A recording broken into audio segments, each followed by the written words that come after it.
Good afternoon. Welcome to GW Institute for Korean Studies, or GWIKS. I'm Yeonho Kim, Associate Director at GWIKS. And thank you for joining our GWIKS interview series. We have launched this program for interviewing prominent GW alumni working in the policy fields. And our first interviewee is Wendy Cutler, a Vice President of the Asia Society Policy Institute. As a former top US trade negotiator, Wendy will provide her views on the new challenges for trade and investment in the Asia Pacific region. And she will also share her experiences at GW and provide career advice to students. Let me briefly introduce her. Wendy is Vice President of the Asia Society Policy Institute, and she also serves as the Managing Director of the Washington, D.C. office.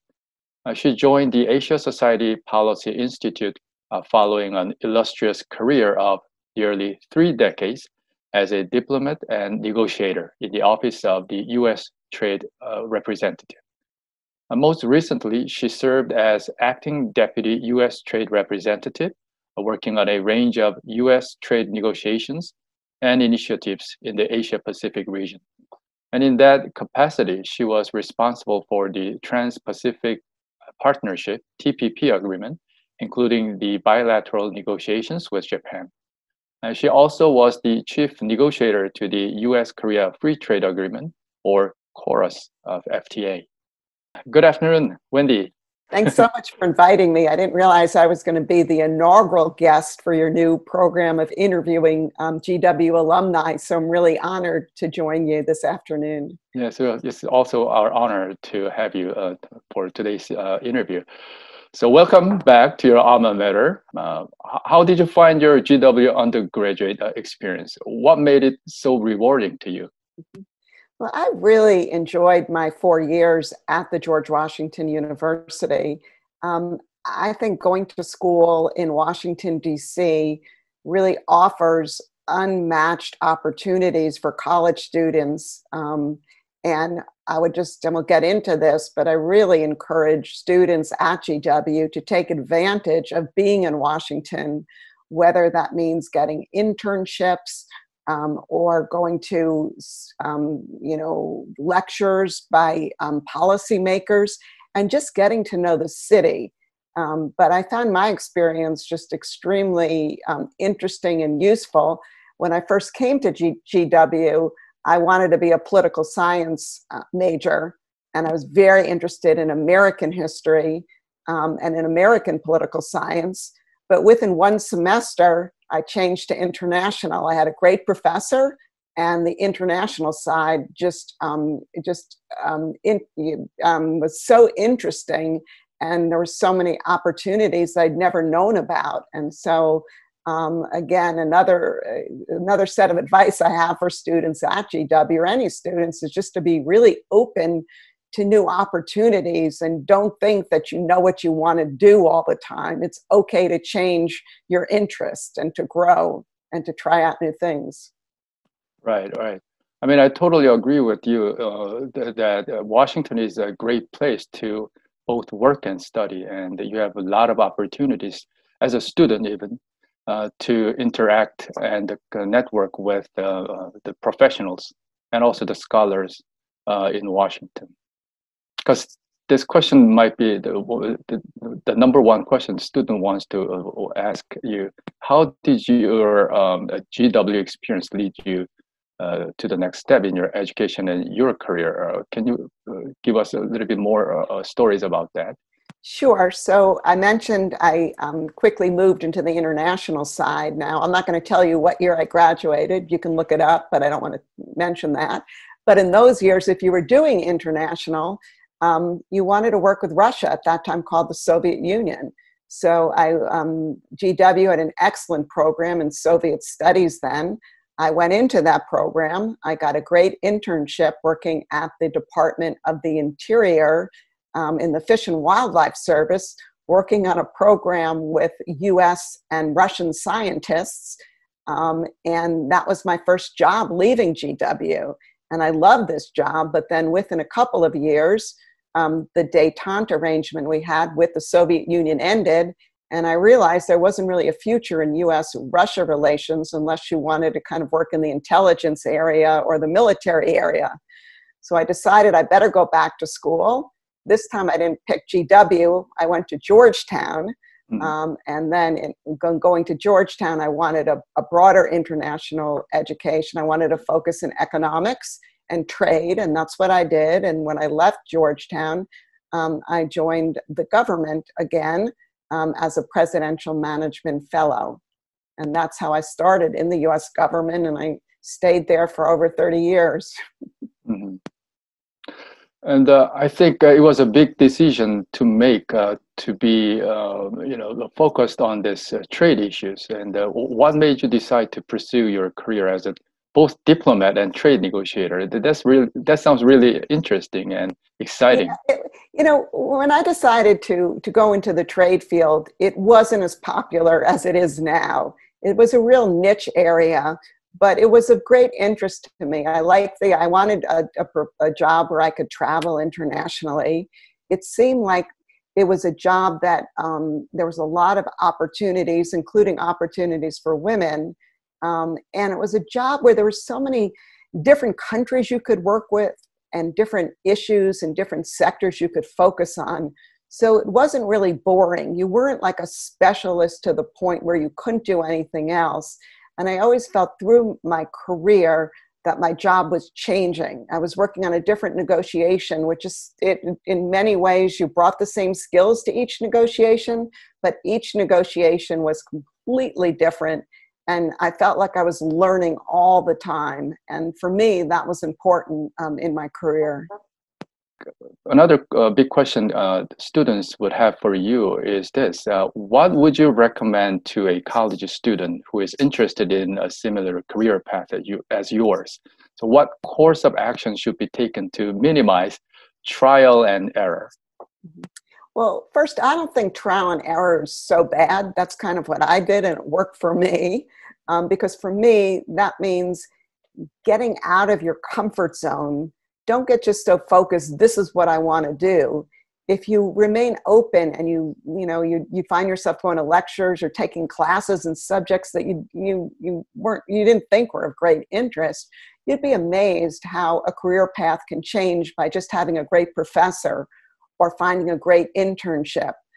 Or working with colleagues that are interested in an area that you never really thought of. So first, I would just encourage all students, just keep your options open, look for opportunities, get out of your comfort zone.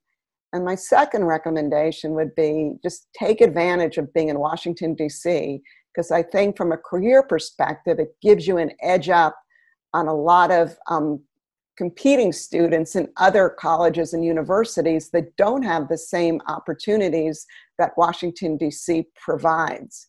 And finally, I just want to mention that throughout my whole career, I've run into many alumni from GW, and I stay in touch with some students I went to school with.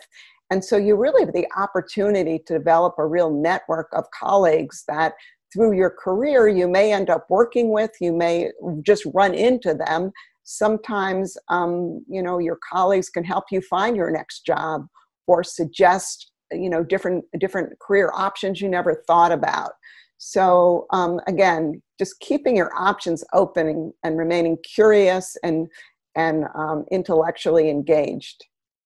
So we are still in the midst of the COVID-19 crisis, and it has revealed the economic vulnerabilities of the nations in the region. And do you think reshoring could be part of the solution? Well, I think reshoring is going to be part of the solution, and not just for the United States. I find it quite interesting that many other countries are looking at reshoring, partially as a result of COVID, particularly focused in the medical area, whether it be medical equipment, PPE, or medicines, but it's broader than that as well. I think what COVID showed was vulnerabilities in supply chains, and particularly in goods deemed essential or strategic, a recognition that maybe we've become over-reliant on China or other sources for inputs and for needed equipment.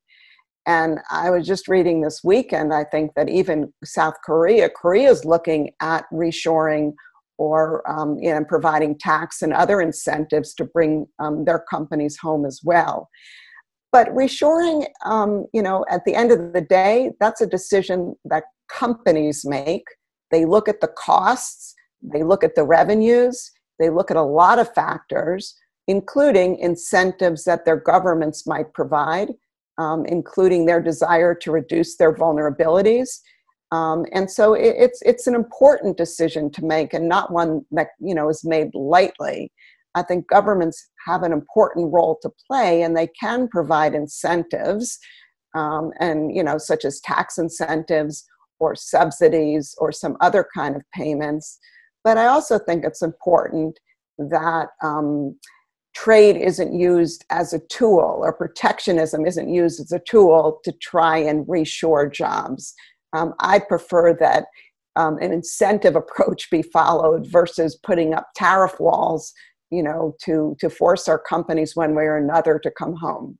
We have been seeing an intensifying strategic competition between the US and China over the last couple of years. So how do you think a US trade policy should address the economic challenges by China? Yeah, I mean, looking ahead, China is going to be the topic anyone in international affairs will be working on for their lifetime. I look back in my career at GW, and 30 so years ago, or a little more than that, it looked like everything was going to be about the Soviet Union. But now it's China, China, China. And there are enormous challenges, not only in the economic field, but with respect to geostrategic issues, people-to-people issues, technology issues, that are really going to present challenges and are going to result in tensions between the two largest economies. One thing that I have learned just watching both the tools that the Trump administration has used to try and pry open the Chinese market, as well as previous approaches used by administrations I worked for, is that there's no silver bullet here. There's no one thing that we can do that's going to get everything back on track with China. So I think looking ahead, a multifaceted approach really needs to be followed. One that, in my view, needs to be very focused on working with allies and partners collectively to approach China in a united way. But I also think there's room for bilateral negotiations. There's room for working in existing international organizations, and there may be a need for new international organizations. I think there's even room for unilateral measures. I don't particularly like them, but I get it that there are instances where unilateral actions have been and may be needed again in the future. So again, I think looking ahead, we really need to look at a handful of policy tools, but the key will be to really know what we're using these tools to accomplish. What's our objective? Where do we want to be? What's our strategy?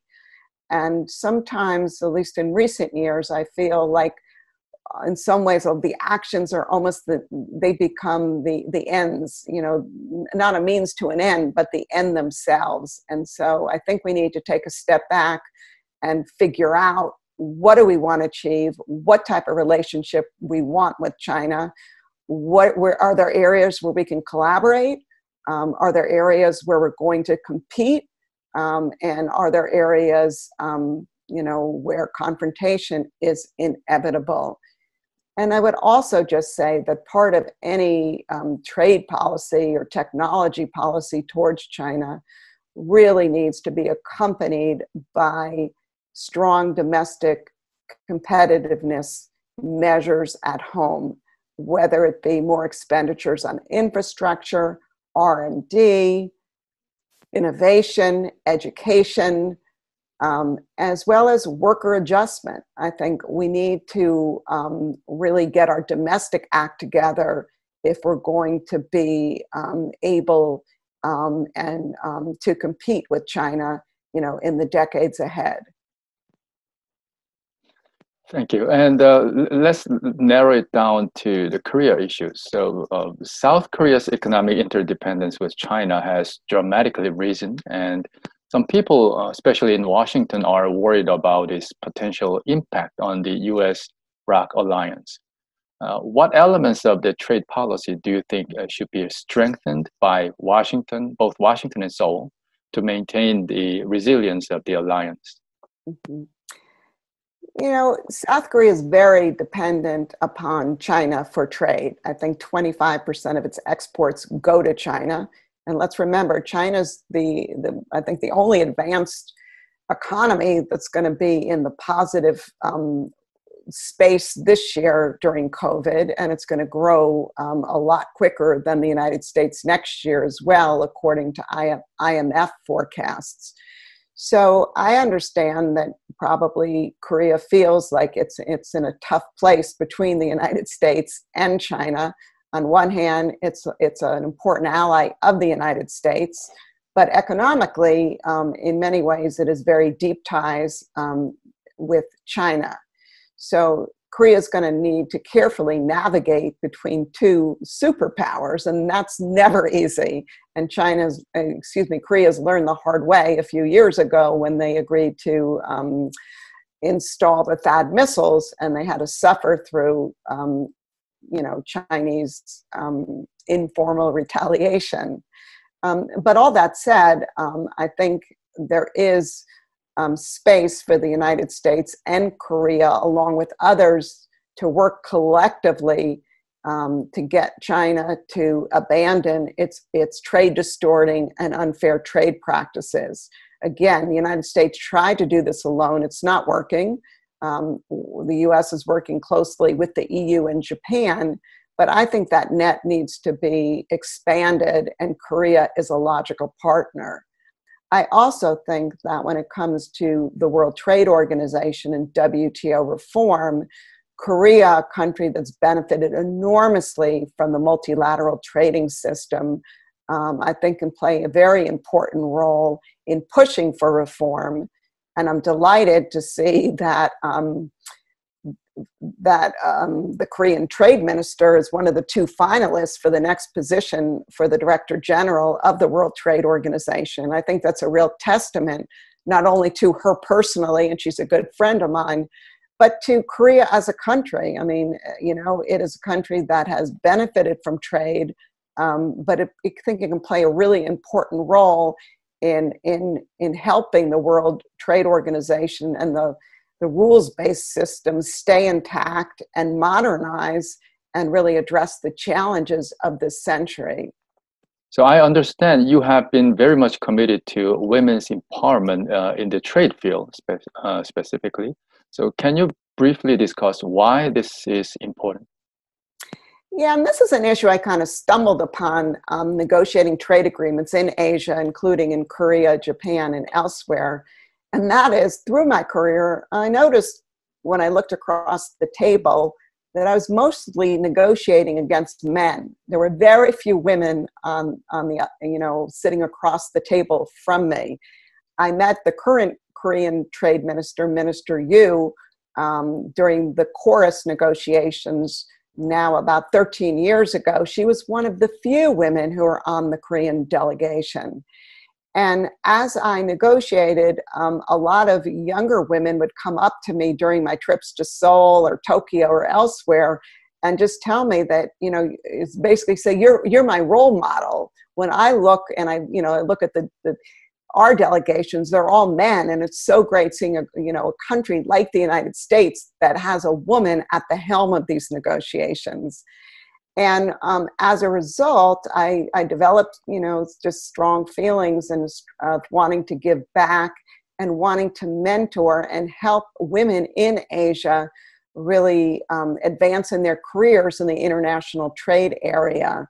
And I'm heartened to see that so many women are joining the ranks, both in government and in the private sector, in the trade field in Asia. But one thing that I've learned is that since they're kind of the first generation joining, they have very few women to turn to for mentoring, for advice, and just trying to talk to understand how to confront certain issues. One issue, just of key, that applies, I think, to all women in the workforce, including in the trade field where you need to travel a lot, is how to balance your work demands with your family demands, that work-life balance. And I know in countries like Korea and Japan, it's even more difficult because the expectations for women in terms of what they're supposed to do at home with respect to children and the chores is a lot more substantial and extensive than in the United States. But these are challenges that all women face. And what I'd like to tell these younger women is there's no answer here. There's no magic bullet. I can't tell you that I've even learned how to do that. There are certain days I would tell these women, certain days I felt like I disappointed my family, and other days I felt like I disappointed my boss. But there were very few days where I felt like I was doing a good job across the board. So I'm very passionate about this. I have a program underway with Korean women specifically, and I'm very excited about bringing another group of Korean women here to the United States under this program once the COVID restrictions allow for travel again. What are the skill sets did you find really important for trade negotiators? And for students, how can they start hone that kind of specific skill sets? Well, it's a great question. People ask me that. And the first thing I admit is I never took a class in trade negotiations or just negotiating. And I've learned now that in colleges and universities now, they do offer those classes. So my first recommendation would be, if you think you're interested, take one of those classes, because it's a good way to learn in school. For me, I learned by watching other people negotiate. And then I learned trial by fire, where I made some mistakes. I succeeded sometimes, but I kind of learned in person at the negotiating table. Negotiating, I think, is a combination of some common sense skills, but also things that you can do to really, advance your ability to reach deals with other countries. And those would include things like being a problem solver. In other words, you can't go to a negotiating table every week, every few months, and just keep repeating the same position. At some point, and the other side repeats their position. At some point, unless you decide to cut off the talks, you're going to need to work to find common ground. And so even if you're not going to put a bridging proposal on the table at a certain instance, I always found myself kind of thinking about what's that other, what are my counterparts saying? What's important to them? What's their concerns? And then knowing my concerns, how can we bridge those differences? And I think that's a very important skill. I also would underscore the need of being just very well prepared for negotiations is important. And that doesn't just mean knowing your proposal you're putting on the table and your ability to walk through it and understand every nook and cranny about it, but it's really anticipating the other side's response, being prepared to answer their questions, understanding the political pressures and other pressures your counterpart may be facing, and really understanding the political climate of the country you're negotiating with. And so I think being just up on all that information is very important to make you an effective negotiator. And I would say for women, I think it's even more important because men love testing women at the negotiating table to see if they can break them or to show that they're not as smart as the guy. And so I would just urge all women in particular, if you choose a path like this, spend a lot of time before each negotiating session and really learn your stuff. And I would also just underscore that the ability to listen is very important. I think it's a way to accord respect to the other side, but I also think it helps you bridge differences with the other side if you're really tuning in to what they say and you're really trying to understand what's important to them and what challenges they are facing. And finally, I would just say patience is very important. You mentioned at the beginning, I worked on the TPP negotiations. Those took 5 years. The Regional Comprehensive Economic Partnership negotiations, I understand, are going to be concluded with signature next month in Vietnam. Those negotiations have been underway for 8 years. And so if you're an impatient person, this is not the profession to go into. You need to really kind of calibrate your time and recognize that these are endeavors where you need to make a commitment, and there'll be a lot of ups and downs, and maybe a negotiation won't come to closure, but impatience isn't going to help you get to the finish line. I'm not the most patient person, but in my daily life, but at the negotiating table, I can outlast anyone. Do you happen to know of any pathways into the UN besides the Young Professional Program, as well as their internship programs? Furthermore, would you recommend that students build up experiences by working for NGOs or think tanks first before entering the UN or entering the government side, I should say? I think patience is really important in working for international organizations.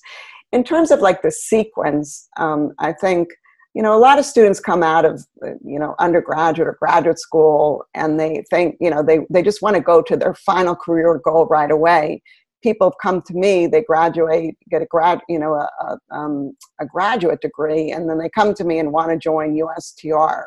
Well, USTR, for the most part, it doesn't hire people without work experience. And so what I tell people is, before you put in an application for USTR, try working at another government agency, like the Commerce Department or the International Trade Commission, for example, which tends to hire more entry-level people or more junior people, and then work your way up to USTR. I'm in a think tank now, and I have some people working for me on trade, and the last 3 people I've hired, they've gone on then to work for the government. So I think the key is to find, a good job in the beginning if you can, and see where the opportunities are, and then kind of build your career, towards where you want to go. But don't get a really big head and think, you're qualified for jobs where people are looking for more experience. I think the U.S. government offers incredible opportunities for people. As I mentioned, I entered the government through the Presidential Management Fellowship Program. At that time, it was called the PMI program. I will say I ended up being with the government for over 30 years. That was not my career path. I thought I joined the government for a few years, and I got such incredible responsibility at a relatively young age. And I just was having so much fun that I ended up staying with the government for a long time, but that was not my career path. I thought I'd get some experience with the government and then go on to the private sector. And so there's many, many jobs. And I think if you're in the Washington community, you get a sense that you can work for think tanks, you can work for trade associations, you can work for companies, you can work for embassies. I mean, there's just a lot of and consulting firms. There's just a lot of opportunities. And so, the importance of networking, keeping your options open, talking to professors, talking to friends, I think all of that really helps launch you in your career. What do you think about the impact of Korea's recent boycott movement against Japanese products to the trade relationship between Korea and Japan? It pains me to see actions taken against, between the two countries. I really think it's important for Japan and Korea to look forward, to be forward-looking, and I get it. There's a lot of historical stuff, and no one's going to change that. But I think we're really at a time in the world where we can't afford for Japan and Korea to be in a dispute. I think that there are a lot of things, there's a lot of commonalities between Japan and Korea, and particularly with the rising China and with the North Korea situation. It just pains me to see, you know, Japanese and Koreans taking actions against each other, including in the trade space, but by no means limited to trade. I would love to get your thoughts on whether you think the Trump administration has fundamentally altered our relations with trading partners, which will complicate, make more difficult to conduct potential future bilateral or multilateral trade agreements. That's a great question. I mean, I think clearly over the past 4 years, we have caused a lot of our allies and partners and also adversaries a lot of grief. But particularly when it comes to our allies and partners, we've treated them, I think, in a way that, you know, really needs to be repaired and turned around. And as a result, even if Vice President Biden wins and he's put you know, a lot of emphasis on trying to repair relationships and reset relationships with allies and partners, I think this is going to take us a bit of time. I think we're going to need to rebuild trust, particularly with our allies and friends, and really show them that we value them and that we're sincere about wanting to work with them towards reaching, you know, solutions. Now, I caution everyone when we talk about working with allies and partners. I don't think this is the panacea, you know, and that this is going to, you know, mean that we're going to be successful with our China policy, or it's going to, you know, we'll be able to combat climate change just by that alone. I mean, again, what I said earlier, I really believe that all of these issues require multifaceted approaches, but clearly a collective approach is important. But when I look at, for example, like working with allies and partners vis-a-vis China, I think it's a bit complicated, right? Because let's be honest, and particularly most of the Asian countries, who's their largest trading partner? It's not the United States, it's China. And again, what I mentioned earlier, the Chinese market, the Chinese economy will probably grow by at least 2% this year, while the rest of the economies, advanced economies, will be shrinking this year. And so when you look where the dynamism is, where the growth is, it even makes countries even more interested in preserving their ties with China. And as a result, I think while we share many common concerns with allies and partners, we need to keep our expectations realistic about how far we can go working with other countries. I think there's a lot of ground we can cover with them and a lot of areas where they will want to work with us. But again, I think we'll find that maybe we have different levels of ambition or different approaches to prioritize. And we need to respect the other side and really listen to how far they're willing to go with us. So I think that's important as well. But again, just back to your question, I think rebuilding trust is going to be extremely important. I think it can be done. And conversations I have with a lot of my contacts in the region suggest that they really want the United States back. They want us to lead. They want us to be engaged. And so that's very positive. But it's not just a question of saying we're back. I think we're going to have to prove ourselves a bit about our genuine commitment to engagement and sustained engagement. We have area studies and also a lot of functional concentrations that are available, like trade, technology, development. But you cannot do all of them at the same time. You should make a choice. So what would be your advice to a student who still have this big question and haven't decided what to do? Yeah, I think in this day and age, just being a generalist doesn't work. Okay, I think you really need a specialty. And unfortunately now, and this differs when I went to school, like just knowing a language like Chinese, that's just not enough anymore. Like you need to know Chinese, but then you also need a functional specialty or a real regional specialty. And so I think that's important. But at the same time, I think looking ahead, many of the issues that are going to be on the plate, on the plate, whether it be climate change or trade, economic cooperation, technology. I think a lot of these issues also require a multidisciplinary perspective as well. And so on one hand, I'm telling you, I'm advising, find your specialty, but don't discount and still take classes to really if you're in the political side, take some economic classes so at least you understand the economic perspective and vice versa, or security or environment.